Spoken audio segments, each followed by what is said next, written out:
Zee 24 तास एक पाऊल पुढे।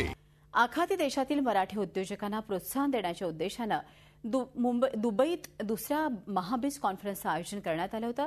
महाराष्ट्रातील तब्बल 200 पेक्षा अधिक उद्योजकांनी या कॉन्फरन्समध्ये सहभाग घेतला होता। महाराष्ट्राचे अर्थमंत्री जयंत पाटील यांनी कॉन्फरन्सचं उद्घाटन केलं।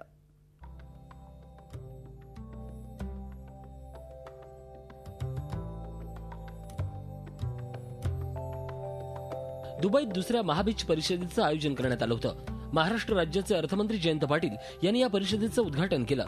दुबई वर्ल्ड ट्रेड सेंटरमध्ये गल्फ महाराष्ट्र बिझनेस फोरमनं आयोजित केलेल्या या परिषदेत महाराष्ट्रातील 200 पेक्षा अधिक उद्योजकांनी सहभाग घेतला।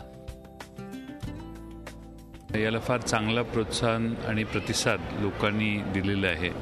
मला खात्री आहे की आखाती देशाकडे मराठी भाषिकांनी फार कमी यापूर्वी पाहिलेलं आहे, पण इथंच अतिशय उत्तम दर्जेदार व्यवसाय करणारे मराठी व्यावसायिक इथं पाहून स्वतः आपल्या सगळ्यांना अभिमान वाटावा एवढं चांगलं काम इथं मराठी उद्योजकही करतायत। GMBFची स्थापना 2004 साली झाली। गेल्या 8 वर्षांमध्ये असंख्य प्रकारचे उद्योजक, व्यावसायिक, प्रोफेशनल्स आणि इन्व्हेस्टर्स आणि संस्था याच्यात सहभागी होऊन त्यांनी एकमेकांशी संवाद वाढवला।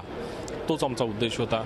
या संवादातून नवीन गुंतवणुकीच्या व्यवसायाच्या संधी निर्माण होतात, त्याचा त्यांनी फायदा घेतला आणि नवीन बिझनेसेस इथे तयार झाले आणि या प्रकारे ही चळवळ आता पुढे वाढत चाललेली आहे। कार्यक्रमामध्ये आम्ही असं केलं की लोकांना अवॉर्ड पण दिलेत, तर ते अवॉर्ड प्रदर्शन पण झालेलं आहे।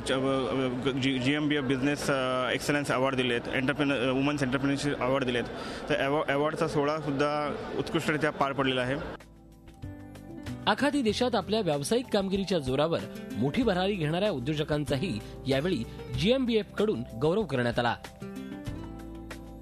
मसाला किंग धनंजय दातार, आर्ज ग्रुपचे अशोक कोरगावकर यांना बिझनेस एक्सलन्स, तर पुणेकर राहुल तुळपुळेंना युवा उद्योजक पुरस्कारानं गौरवण्यात आलं।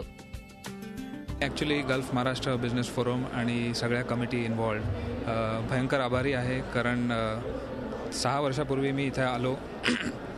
त्याच्या आधी 10 वर्ष नोकरी करत होतो आणि सर्वांच्या सहकार्याने बिझनेस चालू केला आणि प्रचंड लोकांनी सपोर्ट केला। एक एक्सलंट टीम मिळाली, मला एक्सलंट गायडन्स मिळाला या कंट्रीमध्ये सगळ्या सिनियर लोकांचा। Those are the keys really for the success of the company.